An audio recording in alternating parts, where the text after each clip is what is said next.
maybe it's shiny. Hard to unsee it now, right? Wrocław is filled with...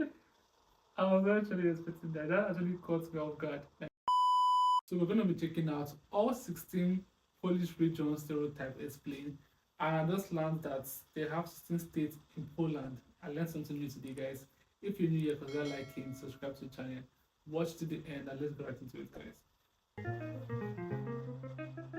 Lower Silesian is filled with beautiful hills, mountains, castles, and forests. It's rural but rich because of its natural resources, and it's close to Germany. I also think the region is the perfect setup for dwarf lore. The people are stereotyped as dwarves who are super rich because of their copper and silver mines. And the rest are locals or Ukrainians who wish they were German and drive really badly. The region is culturally mixed from all other parts of Poland, therefore it's mostly liberal, so there's no clear regional culture. The voivodeship is great but expensive, and there are floods every now and then. The capital city, Wrocław, has this skyscraper. You may ask yourself, what about it? Well, look at it from this angle, or maybe it's shiny.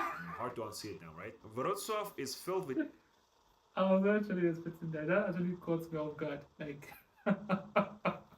That's so funny. Easygoing and friendly people who sometimes spend long periods of time in traffic. One thing I like about this city is the architecture. Having been under the rule of Poland, Bohemia, Austria, Prussia, and Germany, Wrocław has many cool buildings and different styles of architecture. Kuyavian-Pomeranian voivodeship is a less invested region in the north-central Poland. The name comes from combining the two historical regions of Kuyavia and Pomerania. The voivodeship has two capitals, Bydgoszcz and Torun, and they have a long-standing rivalry. Torun is a small city in the eastern part of the region. People joke that Bydgoszcz residents are jealous of them because Copernicus was born there and because gingerbreads come from this city. Yeah, and they name everything after Copernicus. Torun is also older, has a great Gothic town square, and is rich in history and culture. Shut up, we're more industrial. We have Speedway and lots of other things. So we're the true capital of the region. Joking aside though, Bydgoszcz is a fine city. Lublin is a very conservative region. The people are stereotyped as rednecks, and some even joke that they're basically Ukrainians. Why Ukrainians? Well, they share a border with Ukraine, and there is a Ukrainian minority in the region. They love nothing more than eating seburaj, which is a kind of onion bread, and wash that down with some pervo beer. Speaking of alcohol, the region is also the production place of Lubusz and some quality wine. After drinking all these, the people go to the speedway to watch some races. They also have this town. Try to pronounce it if you can. I'm not even going to try it. Lublin, the capital city, is filled with students, and they're everywhere. The students party hard at the beginning of each academic year by drinking themselves to an alcoholic coma. Then struggle with their courses for the whole semester, and finally move out of Lublin because there are no job opportunities. In the city there are lots of bars and everything is close by, so you can easily walk home while being drunk out of your mind at night. It's also filled with artists, nationalists, and some weird people, but overall they're nice. I like that. Lubusz voivodeship. I have two words for it: forests and wine. Yep, that's pretty much it. The region is relatively poor and often goes unnoticed until something unusual happens there. It has one of the tallest statues of Jesus in the world, and interestingly there are Wi-Fi antennas on his head, so people get the internet directly from the Jesus himself. Both Zielona Góra and Gorzów Wielkopolski serve as capitals, which has led to a bit of rivalry between them over which one is better. They say people from Gorzów Wielkopolski have a snake in their pocket, meaning they're stingy and don't like to spend money. And people from Zielona Góra are also stereotyped as greedy and they love money. Łódź voivodeship gets named from the city of Łódź, and it used to be one of the biggest industrial centers of Europe. But what happened? Well, these two. The collapse of textile industry and the fall of communism. These led to depopulation and, I don't know, people becoming depressed and drinking like 24/7. Łódź is in the geographical center of Poland, so you're relatively close to all other regions. Why isn't it the capital instead of Warsaw? It's ugly. The city of Łódź feels like an enormous construction site, with lots of aging infrastructure and neglected districts, which is why it's stereotyped as ugly or called the Detroit of Poland. Some Polish people consider the region geographically dull because compared to other Polish regions, there are not many rivers, canals, or lakes, which makes it a bit ironic, considering the name of the region translates to boat. But enough with the ugly stereotypes. The city has some sort of... Boat, but there's no river. hipster vibe, it's cheap, the culture is vibrant, and there are lots of great events. And the people, they're lovely working class folks who are crazy about Zalawajka. If you're liking the video so far, please subscribe and check out my other Stereotypes videos. Lesser Poland is one of the warmest regions in the country. They have the beautiful Tatra mountains, and don't you dare say anything bad about their region, because they all carry shepherd accents. They have this city, Krakow. It's rich both culturally and economically. Like, look at this. Beautiful, right? To this day, they still can't believe Warsaw replaced Krakow as the capital. The people are traditional, laid back, and have an eagle as big as the dragon guarding their city. They're also very artsy, stylish, hipster-like, and stingy. So anyways, these were the stereotypes about the people. Generally, they're cool. If you go there during the summer, you'll barely hear anyone speak Polish because it's filled with tourists. That's a British tourist. He's here for cheap alcohol. Say hello. During the winters, the air quality is something like this, because the city is in a bowl-shaped valley, so polluted air gets trapped inside. They're also famous for these two football clubs. There's a huge rivalry between them and they hate each other, and sometimes it gets ugly. Masovia is the richest and the most developed voivodeship in Poland. Guess why?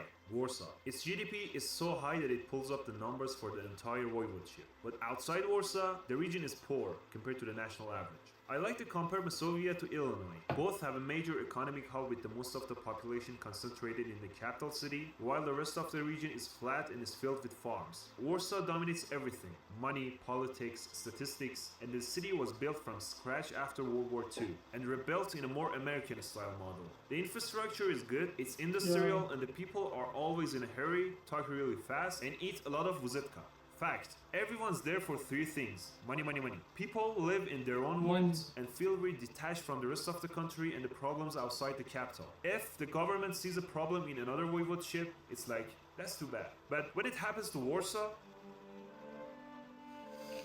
so Warsaw is a little hated by everyone, and a bit more by Krakow. Even when people talk about something, they often won't even say where it took place, because of course it happened in Warsaw. They're really proud, and let's not forget about Stoik, the rural people who move to big cities. Yeah, there are a lot of them. There's a lot to do in Warsaw, but only if you can live with the ridiculous traffic, the loud BMWs and Volkswagen Golfs blasting music at full volume, and people driving like they're on the lifestyle. So if you like money, working hard... Actually, I think I like Warsaw. I like city. I like staying in the city. So yeah, I like Warsaw.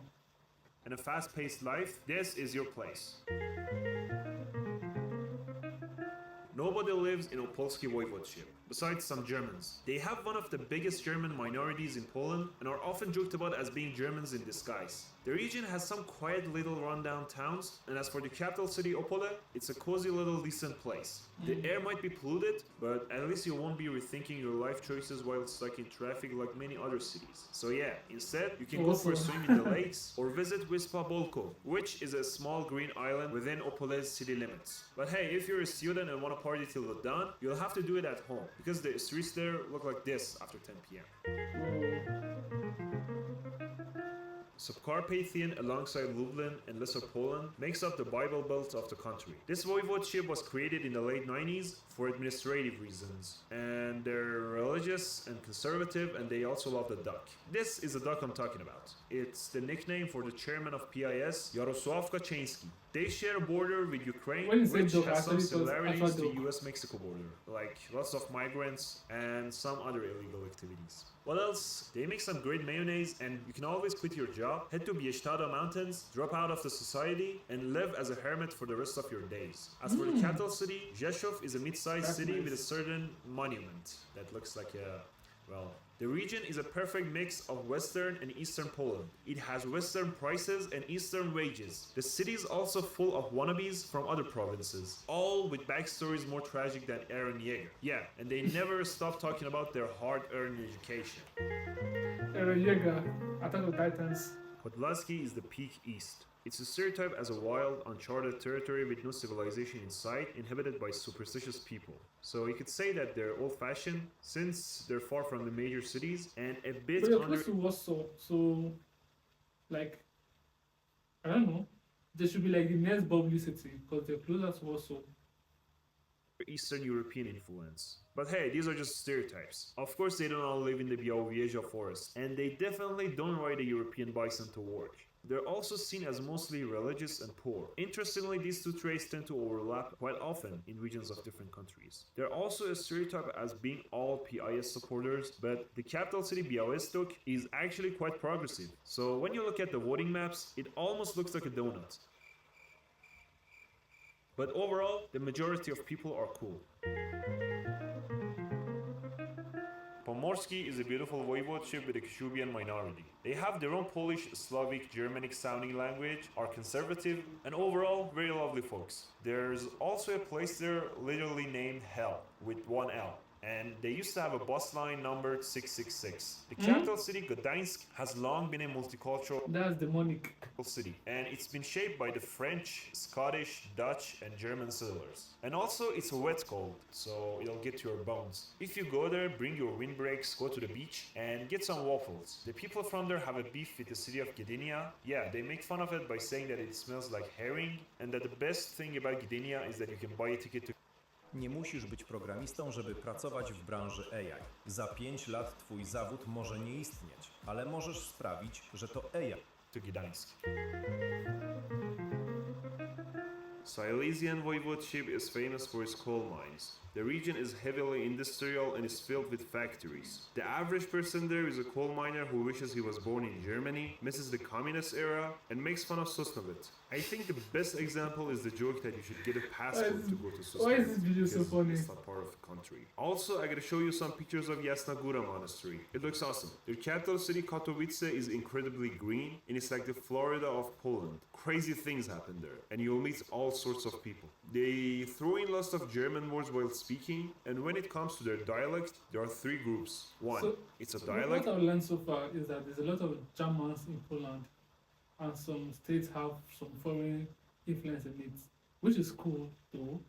But everything just make it Poland, like end of the day. I don't see any disadvantage in all this, because everything does actually make it Poland. Two, it should be treated as a proper national language. Three, I don't give a. The people there are quite welcoming and outgoing and would like to help you out. If they take you to their Oma's house, they're going to force feed you so many dumplings and other hearty foods that you won't need food for another 2 weeks. Świętokrzyskie voivodeship has a monastery in its mountains that, according to the legend, kept a fragment of the cross on which Christ was crucified. That's why Świętokrzyskie translates to Holy Cross. The region is conservative, they used to have witches there, and also a show about a detective priest called Father Matthew. Young people leave the region as soon as they're done with high school. Maybe because this region isn't the wealthiest, it's filled with old people, it's way too windy, and some towns might remind you of 1950s. But if you want to chill, a slow life along the mountains, this region is perfect for you. As for the capital city, Kielce is between these two. Yeah, it's like a trend now. Young people want to go to like the bubbly city or where there's money. Like nobody just wants to waste their life. Like if anybody just say opportunity, they'll actually leave. So I can't actually blame them, because if I was wearing the shoe, I probably might do the same thing. Giants. It's quiet and clean, they hate radon, and they make some mean mayonnaise and eat way too much of it. Warmian-Masurian region, the land of 1,000 lakes. It's a holiday destination for Poles because there are lots of lakes and just nature everywhere. The people there are obsessed with pikefish, and the place is filled with mosquitoes and bugs. You'll get like 48 bites in an hour. Son, this is a pike. It's the king of the water, just like a lion is the king of the jungle. The region has lots of empty land, it's remote and poorer than other regions. And because there isn't much industry, it's treated like an open-air museum. The capital city, Olsztyn, is pretty much the small village of big cities in Poland. And it's been Polish and German for long periods of time. There's no shortage of towns with commie blocks in this region, also beautiful girls. And they get pissed when people can't tell which region is Warmia and which is Masuri. Greater Poland voivodeship literally means older Poland. It's where Polish history began. Yeah, the first capital of Poland, Gniezno, was located there. You wanna know which voivodeship is the best? Well, that's quite self-explanatory. That just means it was part of the country earlier. On November 11th, They all celebrate the Independence Day and St. Martin's Day by eating their special croissants and chilling, while in Warsaw, the nationalists and leftists clash in their respective marches. The people here are known to be stingy, or as they say, responsible with money. Question: how do you make a cup of tea Poznanian style? Fill it to the brim so there's no space for sugar. They also really like potatoes, so much that the capital city Poznania is sometimes called Pera City, which means potato for those who don't know. The city is economically powerful, well organized, and filled with hardworking, business-minded people who just get things done. Poznania is also very progressive and left-wing, and the place is filled with anarchists and femboys. They have a ton of regional slang and throw in words during the conversation that you won't understand. For example, they say "tay" a lot, which means something like yo, hey, or hey. I don't know what it really means. There's always some sort of construction going on in Poznanie, and it's not as touristy as, say, Krakow or Wrocław. But I gotta say, Poznan's image is mostly damaged by its own residents. There's no other city in Poland that gets so much internal hate. I love it though. The West Pomeranian voivodeship has had an on and off relationship with Poland. They've switched teams a lot along the way, but it's been Polish after World War II. The Red Army devastated some of its cities, and because there was uncertainty over whether it would remain part of Poland, little was invested in this region. So it ended up somewhat underdeveloped. You can go there to see beautiful high cliffs and relax along the Baltic coastline. You'll probably spot more German retirees than locals. They're everywhere, going to dance events and enjoying life. The capital city Szczecin doesn't really exist. So, in summary, there's a lot of Germans in Poland. It's always waiting at the end of the line for funding, and there's always some kind of construction going on. The people though are super friendly and love eating Szczecin paprikash. A lot of locals work in Germany and have a mentality that's somewhere between a big city and a small town. Overall, a nice place. This is so interesting. Like, yeah, to sum everything up, the whole different culture and different way of reasoning and different way of doing things does make it Poland. Like, for real, over my country, each state differs from each state. But for some weird reason, I was kind of thinking everywhere would be like the same in Poland, which was very wrong of me. Sorry guys, forgive me. But yeah, this video just kind of proved to me that, okay, each state with different behavior. But what I don't actually understand is why states kind of have beef with each other. Like, this state hating on this state, this state hating on this state. Like, why? That's so funny to me. Like, I've not seen one state hating on another state before. This is a new thing to me, to know that, oh, this state don't like this state. But over here, people from Abuja and people from Lagos kind of compare each other. Like, oh, we have better roads. Like, our roads like is more free because Lagos kind of overpopulated. I think they have 21 million people living there, and the land mass is not so big. While Abuja is very big, the big state has a lot of land mass and lesser people living here, so there's less traffic. If you're going somewhere, I'd say in Abuja, obviously. So if you're going anywhere, it's like really, really fast, and you get the city lifestyle here is not too intense, but it's just normal. Like, it's a perfect blend. So we kind of compare ourselves most of the time, but it's not like we hate each other. So, but like, seeing this you guys beef, it's kind of scary and it's kind of fun too. Thanks for watching with me. If you're new here, consider liking, subscribe to the channel, and I hope to see you in my next video. And again, tell me, since you feel like they left out in this video, more juicy stuff. And this video was overall so funny, guys. Thanks for watching. Bye.